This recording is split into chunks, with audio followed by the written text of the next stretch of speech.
This episode of Shadowversity is brought to you by the release of my novel, Shadow of the Conqueror Book 1 in Chronicles of Everfall. A world of perpetual day where the continents float in an endless sky, and if you were to jump off the edge of one, you would fall for many hours and return to the same place in which you fell. Because the universe is vertically looped and really flat, and it's fantasy universe, and I can make things like because the fantasy universe, I can break. Well, I try and be true to the laws of physics. Anyway, I'm getting distracted. It is available right now in ebook, paperback, hardcover, and audiobook. Yes, there's an audiobook narrated by two of the best narrators in the world, Michael Kramer and Kate Redding. Also, if you've read or listened to the book and you really enjoyed it, please, it would mean the world to me if you could leave a review on Amazon, Goodreads, or Audible if it was the audiobook you got to enjoy. If you like your fantasy epic and hard meaning hard magic, magic with the rules, okay? It's quite awkward. But if you like cool fantasy, you're going to love this novel. Please check it out. Links in the description below. Shadowversity. Goedendag. I am Shad, and I apologise for my horrible pronunciation. Yet if you're wondering why I started this video by saying Goedendag instead of my classic greetings, well, Goedendag or Goedendag translates to good day, and interestingly enough, that is the very name of the weapon we're looking at in this episode of Underappreciated Historical Weapons.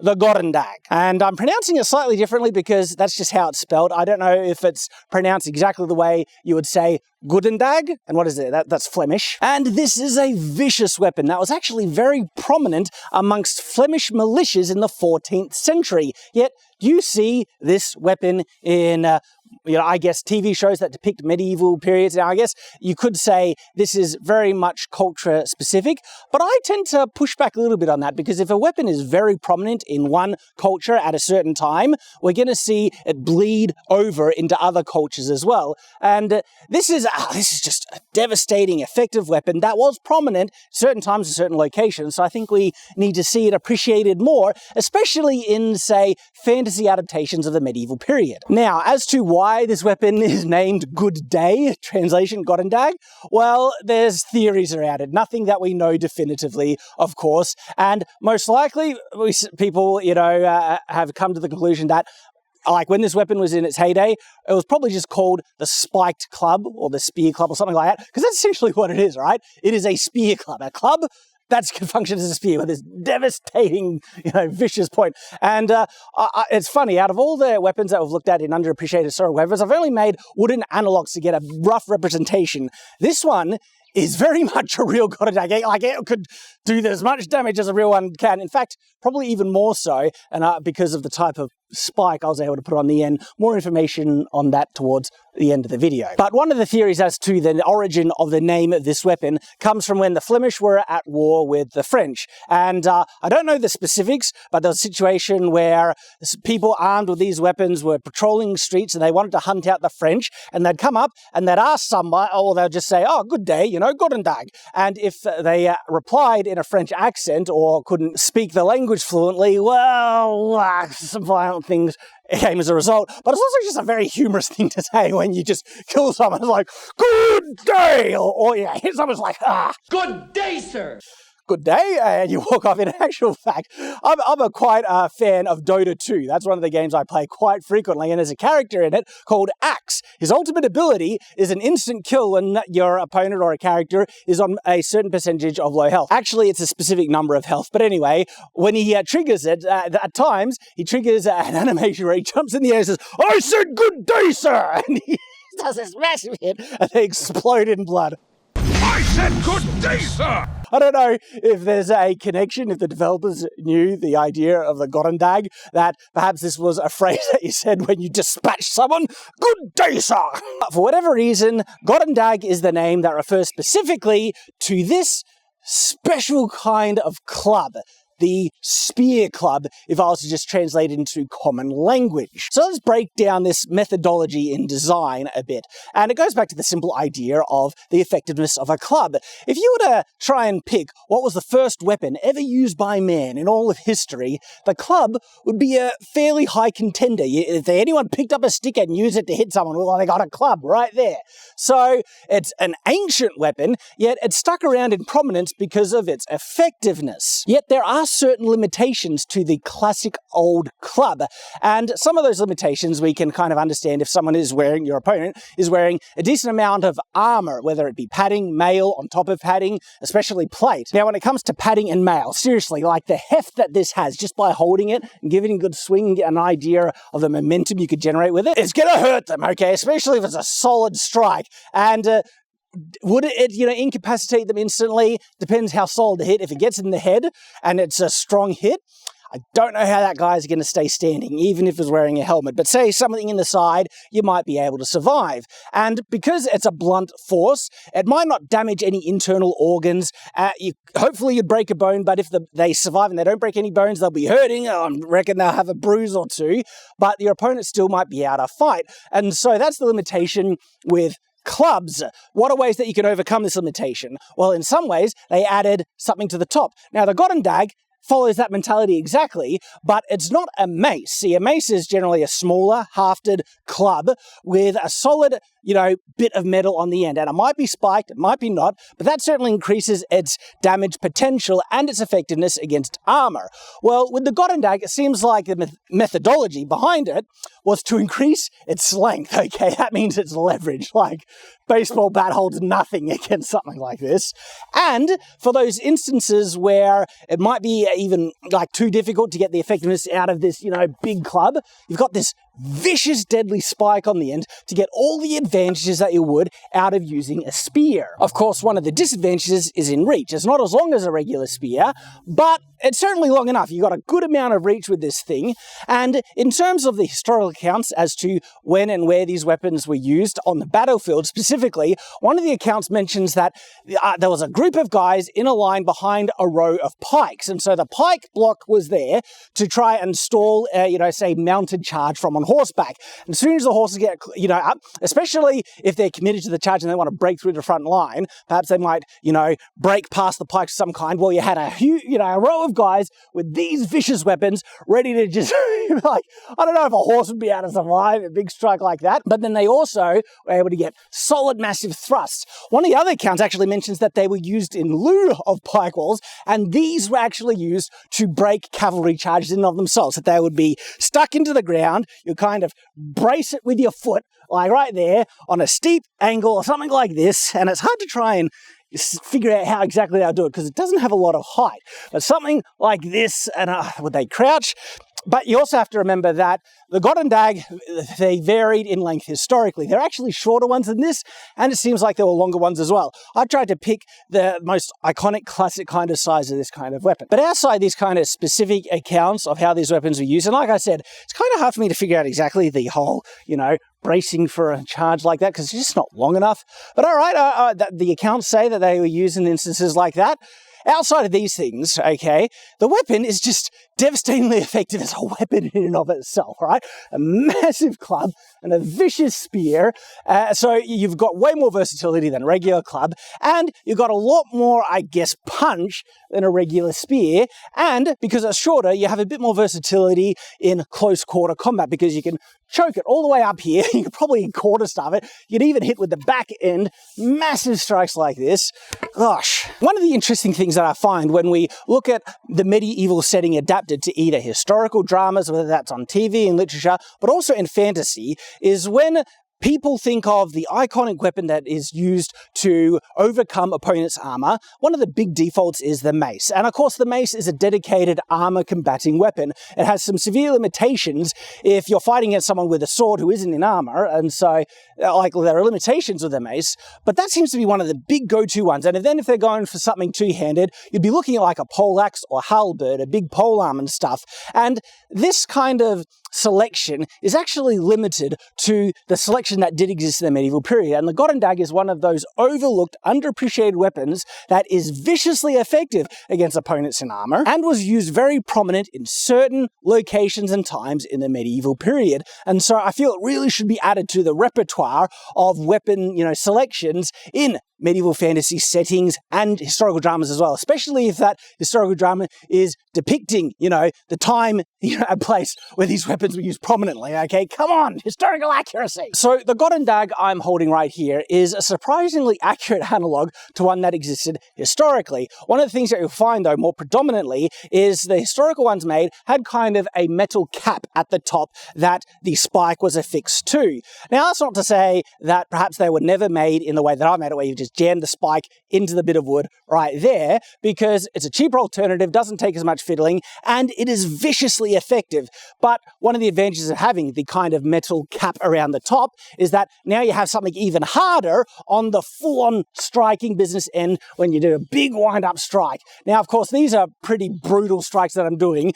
If you're really in combat, I'm sure you would be perhaps using far more, effective techniques to keep your opponent at bay, maybe even the wrath guard position like we see with longsword, something like this, ready to just power down a huge strike on your opponent when they're open. And of course, there's ways to defend with it as well, present the point, because it's not too top heavy. It is top heavy, don't get me wrong, but it's not nearly as, say, top heavy as like a hugely long spear might be. And you can hold it on the end and get a decent amount of leverage to keep your opponent at bay. You've got the point to keep them on defense, because that's the thing. You don't need to do a big wind-up strike to do a massive effective hit with this, because you've got this spike. It is also a spear. And so just doing a big jab, right, can be devastating and kill someone as well.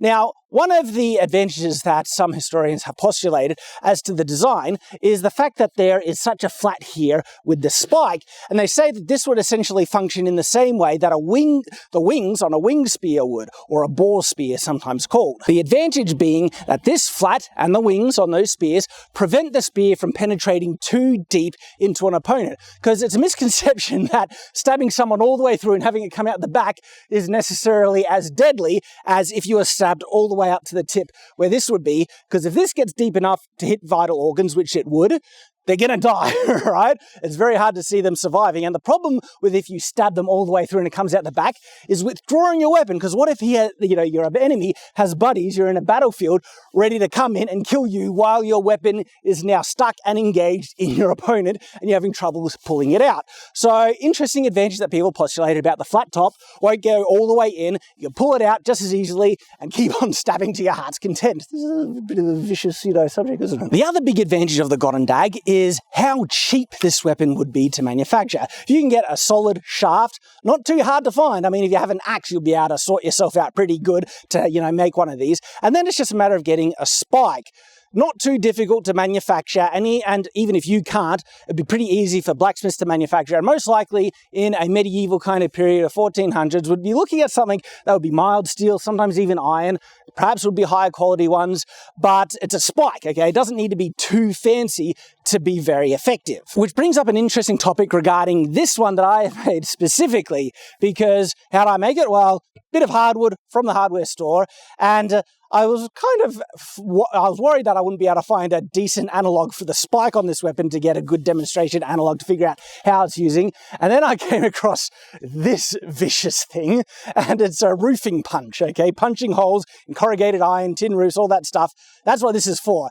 And that creates some very interesting implications, because that means the tip here, at least, if not the whole thing, is tool steel made with modern technology. And so this thing is actually going to be far stronger than anything they had in the medieval period, which means this is probably way more dangerous. Now, of course, it's missing that cap, but still very effective. And because of that, I really do want to see how devastating this is. So I'm going to put it to the test. Just a little bit. Yeah.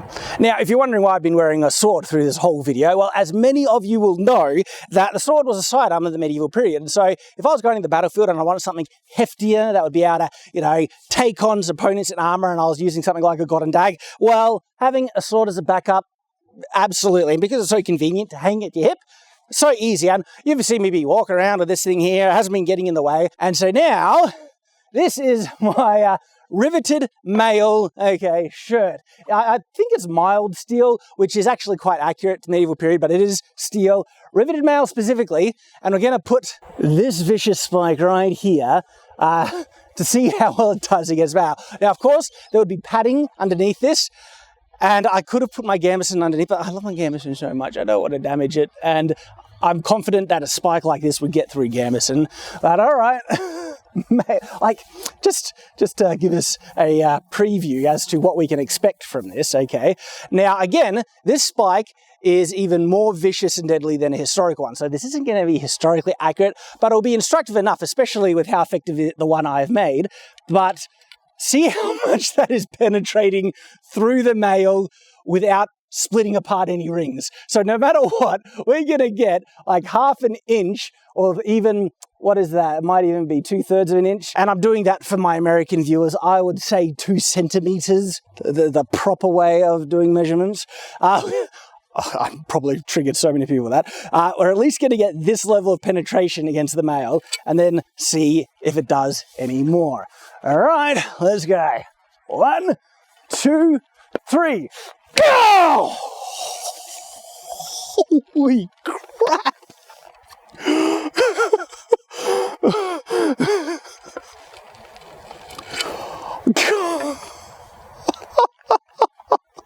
It was like the mail wasn't even there.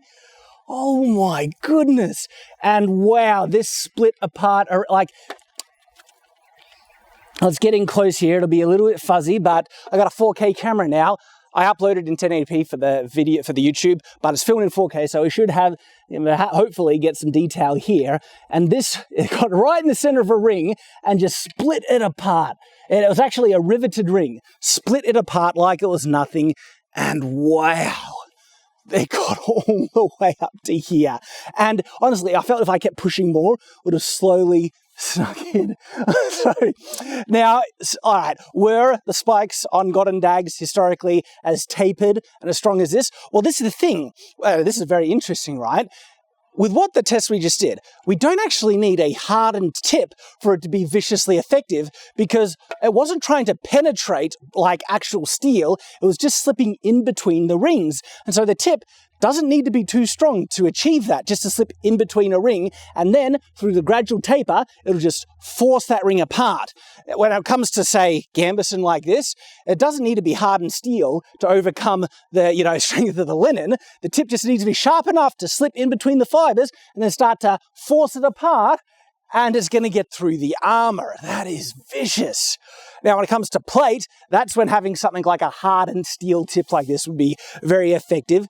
But the problem with trying to pierce through solid plates, and this is the thing that I get annoyed with where people do tests and stuff, and if it penetrates the armor, it's like, wow, this would be able to beat armors. Most often than not, it only penetrates the armor by a small amount, and so even if it got through the padding underneath the armor and actually broke the skin, it wouldn't have gone deep enough to cause serious injury, so it'll just be cut with blood.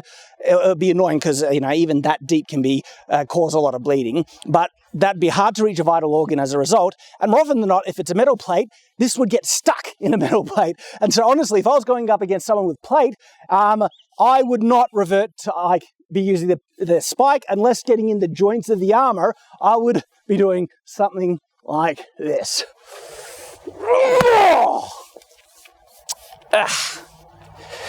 I broke it. Well, at least it was the end of the video. Let's find where that went. I've taken safety precautions. There's no one else around, okay? So even though this flew off, we're all safe, okay? That was really instructive because something very interesting happened with that test right here. The top split. Do we see the top here, how it split open from the impact? So remember how I said there wasn't a cap on the top of mine? I think we might have just discovered why there was caps made on historical Goedendags, because without that cap, the top split open, and as a result, the spike just flew out from one solid, because there is so much weight in this, getting hit like that, it would kill someone.